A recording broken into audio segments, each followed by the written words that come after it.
अब से कुछ साल पहले दुनिया के टॉप इंडिपेंडेंट एक्सपर्ट ने एक भविष्यवाणी करी थी, जिसमें भारत के साथ चीन को कंपेयर करते हुए ये कहा गया था कि भारत और चीन के सिस्टम में एक ही डिफरेंस है। सबसे बड़ा डिफरेंस तो इन दोनों देशों के बीच में है डेमोक्रेसी का, यानी कि लोकतंत्र का। और ये भी कहा गया था कि कई लोग इसको लेकर मजाक उड़ाते हैं कि देखो चीन का सिस्टम कितना बढ़िया है, लोग बात मानते हैं चीन की सरकार की, भारत में कोई भी किसी की कुछ नहीं सुनता, लोकतांत्रिक देश है तो इसमें कुछ न कुछ तो होता ही रहता है। और यही भारत की सबसे बड़ी ताकत है चीन के खिलाफ, क्योंकि चीन एक ऐसा प्रेशर कुकर है जिसके अंदर सीटी ही नहीं है। और इसी वजह से जब वहाँ पर प्रेशर ज्यादा बढ़ता है ना, तो एक टाइम पर आकर कुकर फटेगा ही फटेगा। और भारत एक ऐसा प्रेशर कुकर है जिसके अंदर सीटी लगी हुई है, यानी कि जब भी प्रेशर बढ़ता है ना, लोग प्रोटेस्ट करते हैं, सरकार पर गुस्सा निकालते हैं, और गुस्सा निकालने के बाद लोग शांति से अपने घर की तरफ लौट जाते हैं। लोगों का गुस्सा भी शांत हो जाता है और लोगों में विद्रोह भी नहीं होता,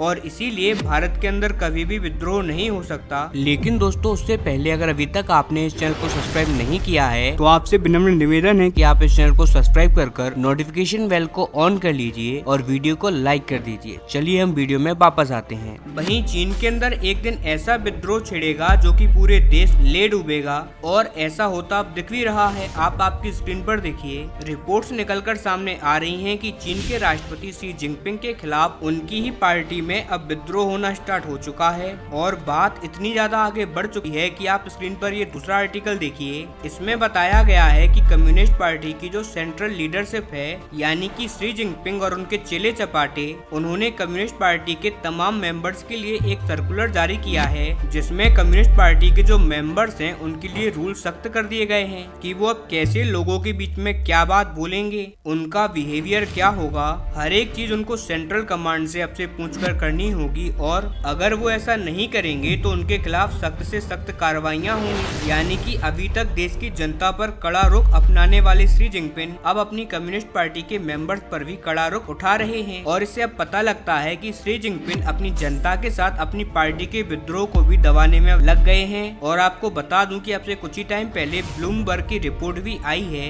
कि पिछले 2 साल में ही चीन के अंदर 6500 से ज्यादा प्रोटेस्ट यानी कि विद्रोह हो चुके हैं, जिन्हें की कम्युनिस्ट पार्टी ने दबाया है। उनकी खबरों को बाहर नहीं आने दिया गया, और ये दिखाता है कि वहाँ के लोगों में कितना गुस्सा है वहाँ की सरकार और उनके रवैये के खिलाफ। और आखिरकार गुस्सा हो क्यों ना, लोगों की रोजी रोटियां जा रही हैं, उनका काम काज जा रहा है, जॉब खत्म हो रही है। साथ ही लोगों ने जो पिछले 20 सालों में चीन की अर्थव्यवस्था के बढ़ते रुख के साथ पैसा कमाया, वो भी धीरे धीरे करके कम्युनिस्ट लीडर लूट रहे हैं, बैंकों के जरिए और रियल एस्टेट कंपनियों के जरिए। अब इसके ऊपर से शी जिनपिंग लोगों को राहत देने के बजाय उनके खिलाफ कार्रवाइयां कर रहे हैं। उन्हें किसी भी प्रकार की सोशल मीडिया पर पोस्ट नहीं डालने दी जाती। अगर लोग किसी चौराहे पर खड़े होकर बात करें तो उनको तुरंत के तुरंत गिरफ्तार कर लिया जाता है। अगर कहीं 4 आदमी सड़क पर खड़े होकर सरकार के खिलाफ बात करने लगते हैं तो तुरंत के तुरंत वहाँ पर कम्युनिस्ट पार्टी के मेंबर पहुँच जाते हैं, पुलिस पहुँच जाती है। और कोई भी आदमी अगर परेशान है सरकारी तंत्र से और वो प्रोटेस्ट करना चाहे